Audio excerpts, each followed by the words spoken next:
এবার আমরা করতে যাব টেন্সরের তৃতীয় ক্লাস।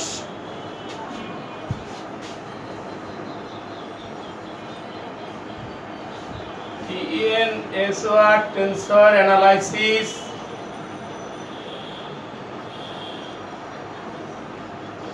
Second lecture.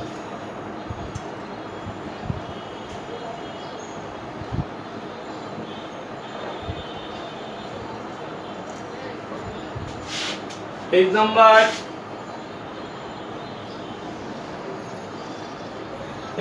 41। এখানে বলছে যদি এত ইকুয়ালটা হতে হয় তবে দেখাও যে এত ইকুয়ালটা এত। if a p equal to del x p by del x q a q then show that এত ইকুয়ালটা এত। অর্থাৎ এক্সাম্পল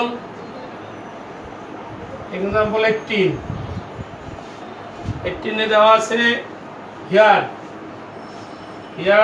a বা p অর্থাৎ covariant tensor equal to del x p divide del x q a q। এটা আমরা যদি 1 নম্বর লিখি, আমাদের বলে দিয়েছে যে আমরা যদি a to the power p থেকে যদি del x p by del x q লিখি তাহলে আমরা q লিখব। এই কথাগুলো আমরা গত ক্লাসে করেছিলাম। আজকে আমরা এটা থেকে আমরা যাব, আমাদের উদ্দেশ্য a q equal to del x q divided by del x p আর a p, এটা আমাদের প্রমাণ করতে বলছে।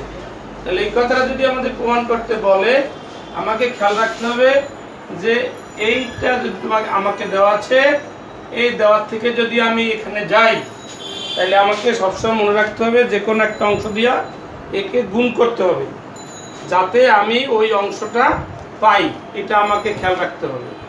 তো দেন আমরা কি করতে পারি, এটাকে আমরা del x r divided by del x p এটা দ্বারা যদি মাল্টিপ্লাই করি, মাল্টিপ্লাইং এত on both sides we get, তাহলে আমরা লিখতে পারি del x r divide del x p a p equal to del x r divided by del x p into del x p divided by del x q আর a q।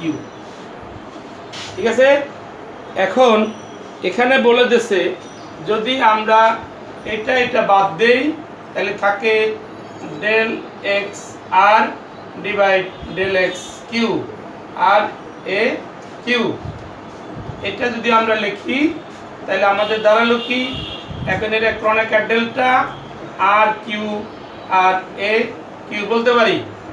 এর অর্থ দাঁড়াইলো আমাদের Q Q বাদ যায়, এ আর লিখতে পারি, এ আর লিখতে পারি, এই কথাটাকে আমরা লিখতে পারি। আবার যদি এটাকে আমরা চেঞ্জ করি, a to the power r equal to del x r divided by del x p আর a p, এটা আমরা এখন বলতে পারি।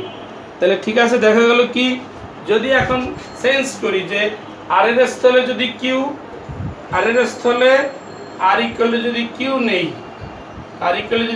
তাহলে আসবে কি a q equal to del x q divided by del x p into a p। অর্থাৎ আমাকে যে কথা বলছিল যে এটা যদি আমার দেওয়া থাকে তাহলে আমি এটা থেকে এটা প্রমাণ করতে পারবো। তাহলে ঠিক আমাকে মনে রাখতে হবে যে এই অংশটার সাথে এই অংশের সাথে এমন একটা অংশ গুণ করতে হবে যাতে গুণ করলে আমার কিউ কিউ বাদ যায় আর এই অংশে আমার পি আসে আর এই অংশে আমার কিউ আসে। তাহলে ঠিক এ কিউ ইকুয়াল টু এত চলে আসলো। This is the proof. এটাকে বলা হয় এক ধরনের রূপান্তর সূত্র। ঠিক এইভাবে যদি আমরা 19 নম্বরটা করি, এভাবে যদি আমরা 19 নাম্বারটা করি, তাহলে কি দাঁড়াবে?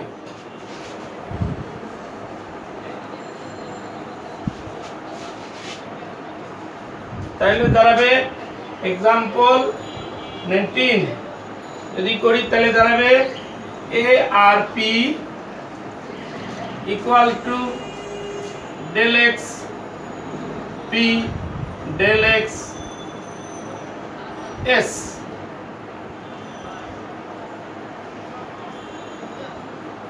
del x p q into del x r আর a s q। এটা যদি আমার কাছে দেয়া থাকে, এটাকে আমরা শুধু বলতে পারি গিভেন। এতগুলো যদি দেয়া থাকে তাহলে ওরা যদি প্রমাণ করতে বলে a s q equal to del x q del x r divided by del x p del x s into a p r, এটা যদি আমাকে প্রমাণ করতে বলে, অর্থাৎ এটা যদি আমার কাছে a p r Kronecker delta p by r হয়, তাহলে আমরা p যদি উপরে থাকে তাহলে আমরা p নিলাম আর এখানে q নিলাম, তাহলে s টা বেশি নিলাম, s টা কাটা গেলে ওই আগের কথাই থাকে। অতএব আমাকে বুঝতে হবে যে আমাকে কি প্রমাণ করতে বলছে। তাহলে এটাকে যদি আমরা নাম্বার 1 নোট করি, এটাকে যদি আমরা নাম্বার 1 নোট করি, তাহলে এটাকে এমন একটা অংশ দ্বারা গুণ করতে হবে যাতে ডান পক্ষ পাওয়া যায়। ঠিক একইভাবে তো আমরা যদি del x R del xi divided by del xp তারা যদি মাল্টিপ্লাই করি তাহলে আসলো কি ap equal to del xi del xp del xp del xq del xs del xr R a s q, এটা তো আমরা লিখতে পারি। অর্থাৎ উভয় পক্ষে আমরা এটাকে মাল্টিপ্লাই করলাম। এখন যদি আমরা যদি কাটাকাটি করি, দেখো পি কিউ কাটা যায়, পি পি কাটা যায়, থাকে আই কিউ এস আর, তাহলে আমরা এই পি পি কাটতে পারি, থাকে কি এই del x I divide del x q আর del x S divide del x আর আর এস এস কিউ এটা লিখতে পারি।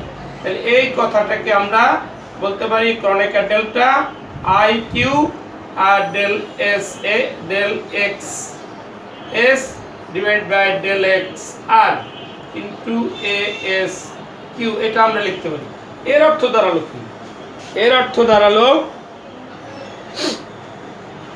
দাঁড়ালো আবার এই কিউ আর এই কিউ যদি বাদ দিই তাহলে আসলে কি Kronecker delta I to S এই del x S divide by del x R. তাহলে এই কথাকে আমরা বলতে পারি কি del x I divided by del x S আর del x S divide by del x R. তাহলে আবার যদি আমরা এক্স এস এস বাদ দিই তাহলে থাকে কত del x I divided by del x R, এই কথা থাকে। তাহলে ওরা কি লিখেছে? ওরা লিখছে দেখো আই টু, আবার যদি এই 2 নংকে আমরা ঘুরিয়ে লিখি, 2 নংকে যদি আমরা del x r by del x j দ্বারা গুণ করি, অর্থাৎ এটাকে আমরা যদি নোট করলাম 2 নাম্বার দিয়ে, এখন যদি এটাকে আমরা আবারও গুণ করি,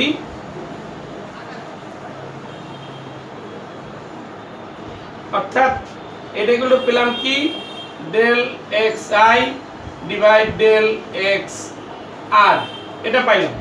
এখন এটাকে যদি আমরা আবারও গুণ করি তাহলে থাকে কি del x r divided by del x j into del x I divide del x p into ap আর r equal to এখানে কি দ্বারা গুণ করব একই সংখ্যা দ্বারা গুণ করব del x r divided by del x j into del x I divided by del x r এর অর্থ কি দাঁড়াইলো এর অর্থ দাঁড়াইলো আমার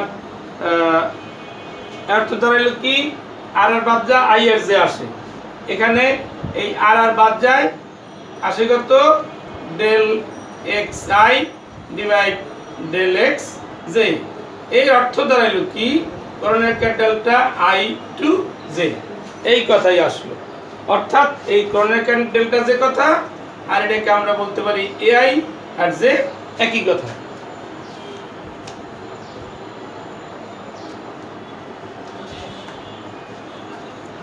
তাহলে মেইন ঘটনা কি দাঁড়াইলো ঘটনা দাঁড়ালো A I J equal to del x R divided by del x J into del x I divided by del x P into A P R এইটা দাঁড়ালো এ পি আর অর্থাৎ এখানে যদি আমরা আই এর স্থলে কিউ এবং জের স্থলে এস বসাই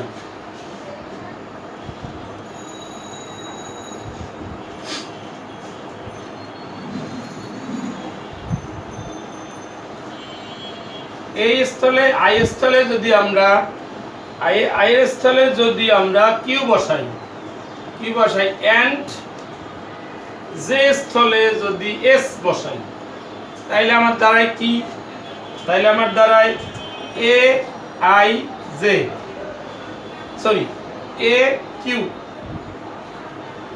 Q R S equal to এখানে কি আসে এখানে আসে del x Q divided by del x আর আর এখানে আসে কত ডেল এক্স পি আর আসে কত ডেল এক্স এস আর এখানে আসলো কত এ পি আর আর এটা আসলো অর্থাৎ এটাকে বলা হয় এক ধরনের ট্রান্সফরমেশন এটাকে বলা হয় এক ধরনের ট্রান্সফরমেশন রুল এটাকে বলা হয় এক ধরনের ট্রান্সফরমেশন রুল এটা আমাদের সব সময় মনে রাখতে হবে যদি আমাদের চেঞ্জিং বললে আমাদের প্রথম থেকে যেটা বের করতে বলছে সেটা আমাকে খেয়াল করতে হবে যে আমাকে প্রথম দিকে কি বের করতে বলছে এবং কি লাগবে যেটা লাগবে সেটা দ্বারা গুণ করতে হবে একবার না হোক দুবার গুণ করে আমাদের প্রমাণকে নিয়ে আসতে হবে আর সেই প্রমাণের স্থলে আইয়ের জায়গায় কি বসাইতে হবে জের জায়গায় কি বসাইতে হবে এটা আমাকে প্রশ্নে বলে দেবে দেন প্রশ্ন যদি বলে দেয় তাহলে খেয়াল করতে হবে যে আই ইকুয়াল টু কিউ এবং জে ইকুয়াল টু বসাইলে আমার প্রমাণটা চলে আসে অতএব আমাকে ওইটা খেয়াল রাখতে হবে যে দ্বিতীয় পার্ট যে পেয়েছি সেটাকে কি দ্বারা গুণ করলে আমি ওর কাছাকাছি যেতে পারবো ঠিক একইভাবে আই ইকুয়াল টু যদি জে বসাই আই ইকুয়াল যদি কিউ বসাই আর জে ইকুয়াল জে বসাই তাহলে আমার প্রমাণটা আইসে করবে দিস ইজ দ্য প্রুফ এটাকে বলা হয় মেথড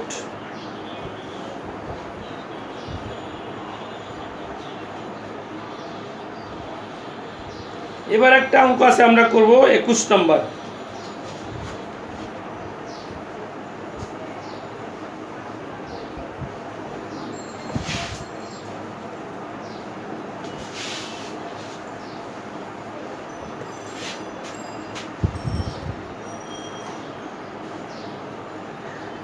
নম্বরে প্রশ্নটা আগে পড়ি যে প্রশ্ন বলছে quantity a p q in the coordinate system x1 x2 xn ... such that a pq bq equal to c to the power p where bq is an arbitrary tensor and cp is a tensor prove that a pq is a tensor অর্থাৎ এখানে বলছে যদি pq যদি একটা quantity একটা স্থানাঙ্কের quantity হয় অর্থাৎ সেই স্থানাঙ্ক যদি x1 x2 up to xn হয় তার যদি একটা কোয়ান্টিটি a pq হয় তাহলে ওরা দেখাইতে বলছে যে BQ is arbitrary tensor and CP is a tensor then a PQ is a tension, এটা আমাকে দেখাইতে বলছে। তাহলে আমাকে কি বলছে, here here a p q equal to c p, এটা আমাকে দেয়া আছে। এখন এটা যদি আমাকে দেয়া থাকে, সেই অর্থে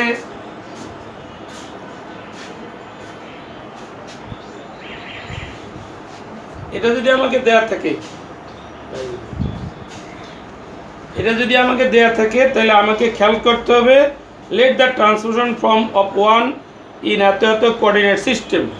তাহলে লিখতে পারি কি, let the transformation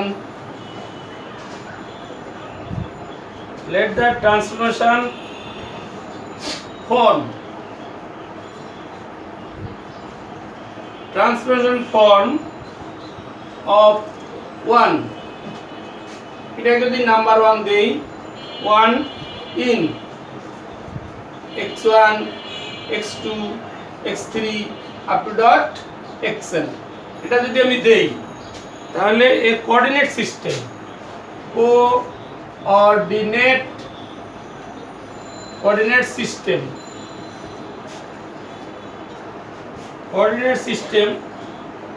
A I J আর লিখলাম B J equal two C I. অর্থাৎ খেয়াল রাখতে হবে যে আমাকে কোশ্চেন যদি পি কিউ করে দেয়, তাহলে এটা কিউ করে দিল, তাহলে এটা পি হইল। অর্থাৎ এটা এখানে যেটা থাকবে এইটা এখানে থাকবে, আর এখানে যেটা থাকবে এটা আমার এখানে থাকবে। এটা আমাকে ইম্পর্টেন্সলি খেয়াল রাখতে হবে। অর্থাৎ ঠিক সেই কারণে এটা যদি পি কিউ থাকে, তাহলে আমরা আইজে নিতে পারি। আইজে নিলাম, আর এখানে যে ছিল ঠিক এখানেই তাকে নিলাম, আর এখানে যে ছিল তাকে এখানে দিলাম। এটা আমাকে গুরুত্ব সহকারে খেয়াল রাখতে হবে। আচ্ছা, দেন আমি কি লিখতে পারি, উভয় পক্ষে মাল্টিপ্লাই করতে পারি এ আই আর জে, আর কি দ্বারা গুণ করব, del x p divide del x j. আর আমার ছিল কি, বিজে ইকুয়াল টু ছিল কি, del x p divide by del x i into c j. এই কথা আমি গুণ করলাম, তাহলে এইটা আমার ডেল্টা হবে, অনেকের ডেল্টা। ঠিক একইভাবে এবার যদি আমি এখানে del x p divide del x i r সিজের দ্বারা লিখি, আর সিজের পরিবর্তে উপরে যে মান দেওয়া আছে এ ইন্টু পি কিউ আর সি পি, এটা আমার দেওয়া আছে। তাহলে আমি কি করলাম, মানটা বসালাম। তো দেন দুই পক্ষকে যদি এক্সাইট করি, that implies a I j del x p divide del x i r b j minus a p q r হলো del x p divided by del x i r c p equal to যদি 0 দেই, অর্থাৎ পক্ষান্তর করলাম, করার পরে কি দাঁড়ালো, এবার দুই পক্ষ থেকে যদি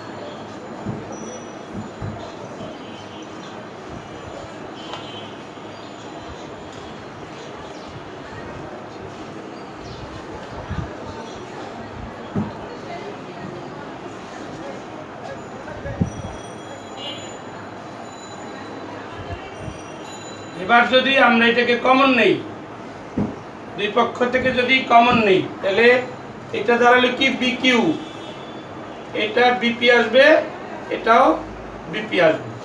আচ্ছা এখন দাঁড়ালো কি a into i comma j, আরেকটা হলো ডেল এক্স পি,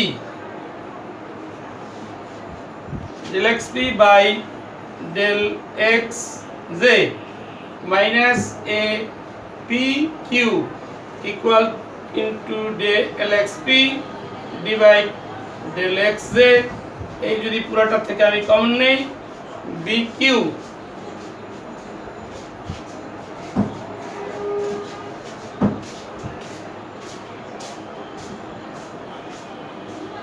তাহলে আমার এটা আসে। এখন আমি বোথ সাইড থেকে যদি বিকিউ কে কনস্ট্যান্ট হিসেবে ধরি, আপনার ইচ্ছা অনুযায়ী ধ্রুবক ধরি, তাহলে আমি লিখতে পারি কি a into i j del x p divide del x j minus a into p comma q del x p divide del x i r equal to 0। কেন? B q is arbitrary, arbitrary। আচ্ছা এখন যে কথাটা আসলো, এটাকে আমি যদি আবার ইকুয়াল করি, তাহলে a I j del x p divide del x j equal to a p q into del x p divide del x i, এটাকে আমরা লিখতে পারি।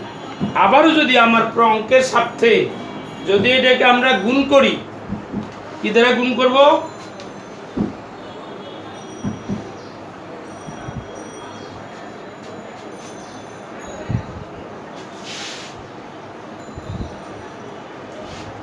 অঙ্কের সাথে যদি আমরা এটাকে গুণ করি কি দ্বারা?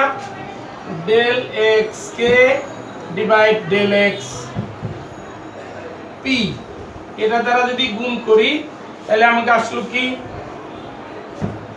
আমাকে আসলো del x k divide del x q into del x q divide del x i, আর এ আই আর জে, আর এদিকে ছিল কি ইকুয়াল টু আমি del x k divide del x q into del x p divide del x i, এটা যদি লিখি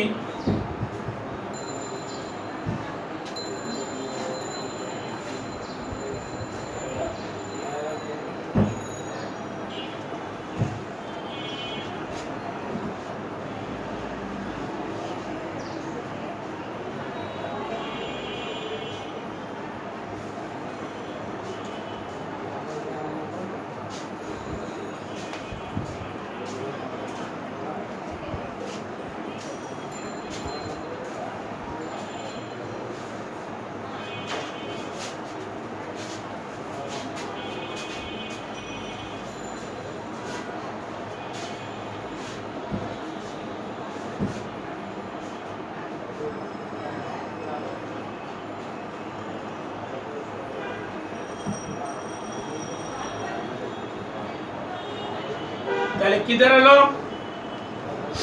del x i, এটাই del x I divide del x P into আসলো এ পি অ্যান্ড কিউ, এটা চলে আসলো। আচ্ছা এখন এই দুইটার থেকে আমি এই কথাটাকে লিখতে পারি কি কিউ বাদ দিলে লিখতে পারি that implies Kronecker delta k, আর লিখতে পারি কি আই, আর এখানে ছিল কি a i comma j equal to আমি এখানে যা আছে তাই লিখতে পারি, অর্থাৎ del x k del x q আর লিখতে পারি del x i del x p আর এ পি কিউ। এখন পরের লাইন আমি বলতে পারি কি এখান থেকে যদি আমি আই আর আই কে বাদ দেই তাহলে আমাকে থাকে এখানে কি থাকে এ কে আর জে, অর্থাৎ এখানে লিখতে পারি কি, এখানে জে জে যদি বাদ দেই, ও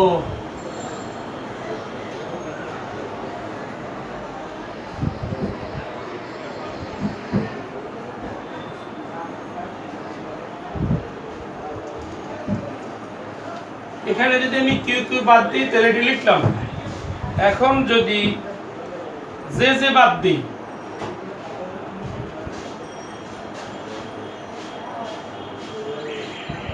তাহলে এখানে কি বদলে জে আসলো। তাহলে আমি যদি এখন এই জে আর এই জে বাদ দিই তাহলে থাকে আই আর কে। তাহলে এই আই এবং কে ইকুয়াল টু কি লিখতে পারি, ইকুয়াল টু লিখতে পারি এখানে যা আছে তাই, অর্থাৎ del x P del x k divide by del x q del x I divide by del x P into A p q, এটা আমরা লিখতে পারি। এভাবে কি দাঁড়ালো, অর্থাৎ ইয়া টেন্সর রূপান্তর নিয়ে এত একটি টেন্সর প্রকৃত যার আকার এত, অর্থাৎ এটাকে আমরা বলতে পারি কি, it is a tensor whose actual form of a p q, অর্থাৎ এটাকে আমরা বলতে পারি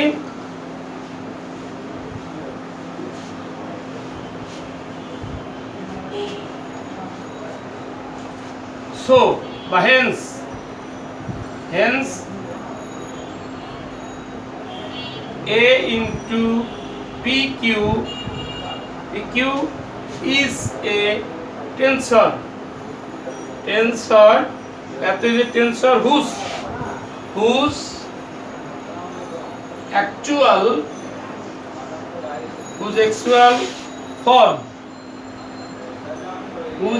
form is a PQ. অর্থাৎ এই কথাটা যা আর এই কথাটা একই কথা বুঝাইলো। এইটা থেকে আমরা প্রমাণ করতে পারি যে ওরা যে কথা বলছে যে যদি a p q b q equal to c p হয়, সেখানে বিকিউ যদি আরবিটারি হয়, আরবিটারি টেন্সর হয়, তাহলে সেখান থেকে সিপি একটা টেন্সর হবে এবং এত একটা টেন্সর। তাহলে এইটা যদি টেন্সর হয়, এটা টেন্সরের যদি এটা টেন্সরের যার অ্যাকচুয়াল রূপ, অর্থাৎ অ্যাকচুয়াল রূপটা এই কথাটা, এইটা আমাকে প্রমাণ করতে বলছে। যদিও এগুলা পরীক্ষায় কম আসে, কিন্তু ঢাকা বিশ্ববিদ্যালয়ে এগুলা পরীক্ষায় দিতে পারে, এটা আমাকে সবসময় মনে রাখতে হবে। ঠিক আছে, এভাবে আমরা করতে পারবো। পরেরটা কত, 22 নম্বর, সেম অ্যাজ 22 করতে পারবো আমরা, এটা হোমওয়ার্ক হিসাবে ইউজ করতে পারি।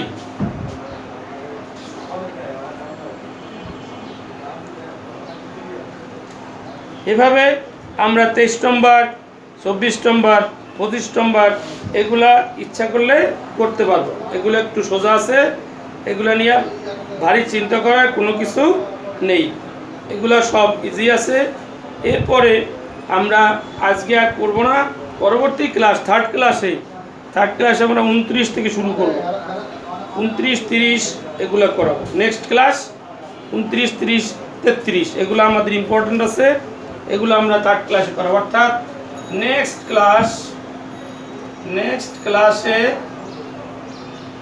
ক্লাসে আমরা পরবর্তীগুলো করব, পরবর্তী যে টার্ম আসবে সেইগুলো আমরা সলভ করব। ওকে, যদি আমার ভিডিওটি আপনাদের টেন্সর অ্যানালাইসিসে ভালো লেগে থাকে তাহলে আপনারা একটা লাইক দিবেন, একটা শেয়ার করবেন এবং একটা সাবস্ক্রাইব করবেন, তাহলে আমার ভিডিওটা আমি করতে আকাঙ্ক্ষিত বোধ করব। অতএব আপনারা এতটুকু কষ্ট করে করবেন যারা ভিডিওটা দেখবেন, এটুকুই আপনাদের কাছে বলার ছিল।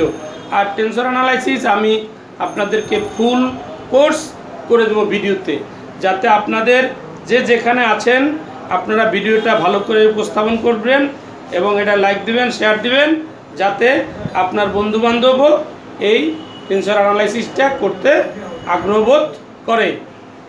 Thank you.